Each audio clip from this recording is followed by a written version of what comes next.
ناظرین،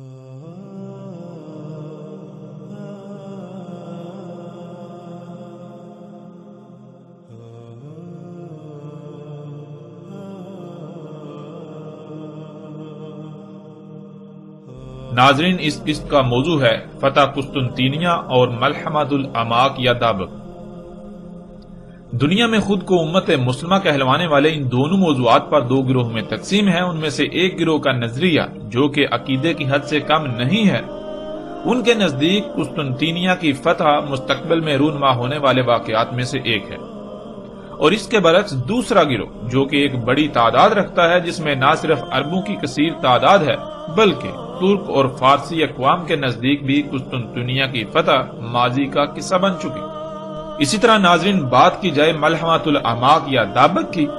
تو خود کو امت مسلمہ کہلوانے والوں کی اکثریت ایسے کسی ملحمہ سے بے خبر ہے، یعنی جیسے غزوہ ہند کے چرچے آپ کو ہر طرف سنائی دیں گے، اس کے برعکس ملحمۃ الاماک یا دابق کے بارے میں آپ کو بہت کم سنائی دے گا، سوائے اس کے کہ دنیا میں اس وقت ایک ایسا گروہ ہے جو اس وقت نہ صرف ملحمۃ الاماک یا دابق کا دعوے دار ہے بلکہ اس کی بھرپور تشہیر بھی کر رہا ہے، اور وہ ہے دولت اسلامیہ، جسے زیادہ تر لوگ داعش یا ISIS کے نام سے جانتے ہیں۔ ناظرین، دولت اسلامیہ، خواہ اسے لوگ داعش کہیں یا ISIS، 2014 میں جب یہ گروہ شام کے خطے دابق پر قابض ہوا تو اس کے بعد سے اس گروہ نے اس بات کی خوب تشہیر کرنا شروع کر دی کہ ہم دابق کی سرزمین پر موجود ہیں، اور اے اہل روم، ہم تمہارا یہاں سرزمین دابق پر انتظار کر رہے ہیں، تم ضرور ہمارے خلاف 80 جنوں تلے اپنی افواج یہاں دابق کے میدان میں اتارو گے۔ یوں دولت اسلامیہ یا داعش نے ملحمۃ الاماک یا دابق کے نام پر خوب تشہیر کی، یہاں تک کہ دولت اسلامیہ کی سرکاری خبر سا ایجنسی کا نام بھی اماک ہے، اور اس کے علاوہ دابق کے نام سے اپنے ایک جریدے کی بھی مسلسل اشاعت کر رہی ہے، اور اس جریدے کا نام دابق ہے۔ اس جریدے کا نام بھی اسی وجہ سے رکھا گیا جو ہر لمحے اس دعویٰ کی یاد دلائے کہ ملحمۃ الاماک یا دابق عنقریب رونما ہونے والے واقعات میں سے ایک ہے اور ہم اسے لڑیں گے۔ ناظرین، دولت اسلامیہ کا دعویٰ ہے کہ اہل روم 80 جنوں تلے متحد ہو کر اپنی افواج کو دابق میں اتاریں گے۔ یوں ملحمۃ الاماک یا دابق میں ان کا سامنا اہل روم سے ہوگا۔ اس لیے دولت اسلامیہ نے مزید ایک اور جریدے کی اشاعت بھی شروع کر دی جس کا نام رومیہ رکھا، یعنی ملحمۃ الاماک یا دابق میں تمہاری شکست ہمارا پورے روم پر قبضے کا باعث بنے گی۔ ناظرین، تاریخ گواہ ہے، اور آپ ماضی قریب اور حال کی مثالیں بھی سامنے رکھ سکتے ہیں کہ دنیا میں کوئی بھی گروہ ہو، اسے اپنے مقاصد کی تکمیل کے لیے افرادی قوت کی ضرورت ہوتی ہے، جسے پورا کرنے کے لیے لوگوں کے رجحان کو مد نظر رکھتے ہوئے اقدامات کیے جاتے ہیں۔ مثلا آپ کسی ایک کمپنی کی ہی مثال لے لیجئے۔ ایک کمپنی جب وجود میں آتی ہے تو ہوا کتنا ہی سرمایہ کیوں نہ لگایا جائے، اس وقت تک کمپنی کا مالک اپنے مقاصد کے حصول میں کامیاب نہیں ہو سکتا جب تک کہ اسے درکار افرادی قوت حاصل نہ ہو جائے۔ افرادی قوت کو پورا کرنے کے لیے وہ مال و دولت اور سہولتوں و آسائشوں کے نام پر لوگوں کو اپنی کمپنی کی طرف مائل کرتا ہے، اپنی کمپنی کی طرف متوجہ کرتا ہے، جو اس کے مقاصد کے حصول میں اس کے معاون ثابت ہوتے ہیں۔ ناظرین، ایسے ہی دنیا میں جنگیں بھی بالکل اسی طرح لڑی جاتی ہیں، اور ہر کوئی جانتا ہے کہ جنگیں افرادی قوت کے بغیر نہیں لڑی جا سکتی۔ اب ظاہر ہے کوئی بھی شخص دولت کے لالچ میں اپنی جان کی قربانی کیوں دے گا، کیونکہ زندگی کے لیے ہی تو وہ دولت کے پیچھے بھاگتا ہے، اگر زندگی نہیں تو دولت کس کام کی۔ اور پھر ناظرین، یہ بھی بات بالکل واضح ہے کہ جنگوں کے لیے افرادی قوت بھی ناگزیر ہے، اس کے بغیر جنگیں نہیں لڑی جا سکتی۔ لیکن سوال یہ پیدا ہوتا ہے کہ کیسے افرادی قوت حاصل کی جائے، لوگوں کو کیسے جنگ کے لیے اکٹھا کیا جائے، لوگوں کو کس طرح میدان جنگ میں اتارا جائے، جس کے لیے پھر ناظرین دنیا میں مختلف نظریات کا استعمال کیا جاتا ہے۔ دنیا میں جنگوں کے پیچھے صرف ایک ہی طبقہ موجود ہوتا ہے، وہ طبقہ جو یہ سمجھتا ہے کہ دنیا پر حکمرانی کا حق صرف اور صرف اسی کا ہے۔ اس طبقے کی تعداد ناظرین بہت کم ہوتی ہے، اتنی کم یہاں تک کہ انگلیوں پر گنی جا سکتی ہے۔ اللہ سبحانہ و تعالیٰ نے ہر شے سے اس کا جوڑا خلق کیا، جیسے ہر شے کے دو پہلو ہوتے ہیں، ایک منفی اور دوسرا مثبت، بالکل اسی طرح اس طبقے میں بھی جوڑا ہوتا ہے۔ ایک ان لوگوں پر مشتمل ہوتا ہے جو یہ سمجھتے ہیں کہ دنیا پر حکمرانی کا حق ان کا ہے، لیکن وہ اس کے اہل نہیں ہوتے۔ وہ دنیا پر حکمرانی صرف اور صرف اس لیے چاہتے ہیں تاکہ وہ اپنی خواہشات کو پورا کر سکیں، وہ اپنے مذموم مقاصد کو پورا کر سکیں۔ ان کا خاص ایجنڈا یا نظریہ ہوتا ہے جسے وہ دوسروں پر زبردستی مسلط کرنا چاہتے ہیں۔ انہیں کسی دوسرے یا کسی دوسری مخلوق کی کوئی پرواہ نہیں ہوتی، خواہ ان کے ان اقدامات سے پوری دنیا تباہ ہو جائے، تمام مخلوقات کو تکالیف کا سامنا کرنا پڑے، تباہیوں کا سامنا کرنا پڑے، انہیں اس کی کوئی پرواہ نہیں ہوتی سوائے اس کے کہ وہ اپنے مذموم مقاصد کو پورا کریں۔ اور ناظرین، دوسرا طبقہ جو حقیقتاً اس ذمہ داری کا اہل ہوتا ہے، اس کا دنیا پر حکمرانی کا مقصد صرف اور صرف یہی ہوتا ہے کہ دنیا میں تمام مخلوقات اپنے اپنے مقام پر رہتے ہوئے اپنی اپنی ذمہ داری پوری کریں، یعنی فطرت میں چھیڑ چھاڑ نہ کی جائے۔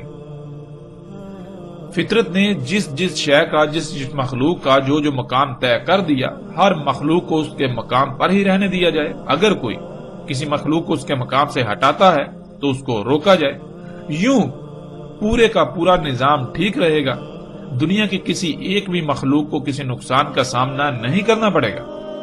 اور پوری دنیا کسی بھی قسم کے فساد سے پاک رہے گی، کسی قسم کی بھی تباہی سے پاک رہے گی، محفوظ رہے گی۔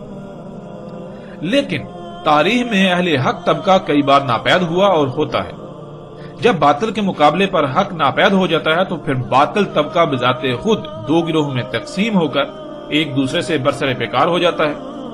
ناظرین، انسانی تاریخ میں جنگوں کی ابتدا سے لے کر اب تک یہی ایک طبقہ تمام کی تمام جنگوں کے پیچھے تھا اور انتہا تک رہے گا۔ تاریخ میں جب بھی یہ دونوں طبقے جنگ کی صورت میں آمنے سامنے آئے تو دونوں طرف سے ہی جنگ کے لیے افرادی قوت کو پورا کرنے کے لیے مختلف عقائد و نظریات کا سہارا لیا جاتا رہا اور سہارا لیا جاتا ہے۔ اور پھر ناظرین، مذہب سے بڑھ کر دنیا میں ایسے کوئی عقائد نہیں جن پر قوموں کی سطح تک لوگ جان دینے کو بھی تیار ہو جائیں۔ اس لیے جنگوں کے پیچھے موجود طبقے کے لیے اپنے مقاصد کے حصول کے لیے جنگوں میں افرادی قوت کو پورا کرنے کے لیے مذہب سے بڑا نہ کوئی ہتھیار تھا، نہ ہے اور نہ ہی ہو سکتا ہے۔ دنیا پر حکمرانی کا اہل ہونے کا دعوے دار طبقہ جو کہ دو گروہوں میں منقسم ہے، ان میں ایک باطل اور دوسرا حق ہوتا ہے۔ ناظرین، یہ باطل طبقہ ماضی میں عیسائیت کے نام پر عیسائی دنیا کو اپنے مذموم مقاصد کے حصول کے لیے جنگوں میں جونکتا رہا، یعنی اپنے مقاصد کے حصول کے لیے ان جنگوں کو، اپنی جنگوں کو عیسائیت کی جنگیں بنا کر پیش کرتا رہا، اور عیسائی دنیا ان جنگوں کو اپنی جنگیں سمجھتے ہوئے لڑتے رہی، اور عیسائی دنیا ان جنگوں میں ان کی معاونت ثابت ہوتی رہی۔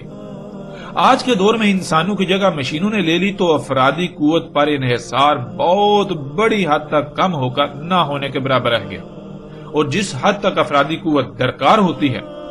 اس کے لیے آج بھی یہ طبقہ مختلف مذاہب کے لوگوں کو استعمال کرتا ہے، اپنی جنگ کو ان کے مذہب کی جنگ بنا دکھا کر ان پر مسلط کر دیتا ہے۔ یوں اس طبقے کو اپنی مشینوں کو آپریٹ کرنے کے لیے جتنی افرادی قوت درکار ہوتی ہے وہ میسر ہو جاتی ہے۔ ناظرین، اس کی مثالیں بھی ماضی قریب اور حال میں آپ کو کثرت کے ساتھ نظر آئیں گی، خواہ وہ افغانستان میں روس کے خلاف جنگ ہو۔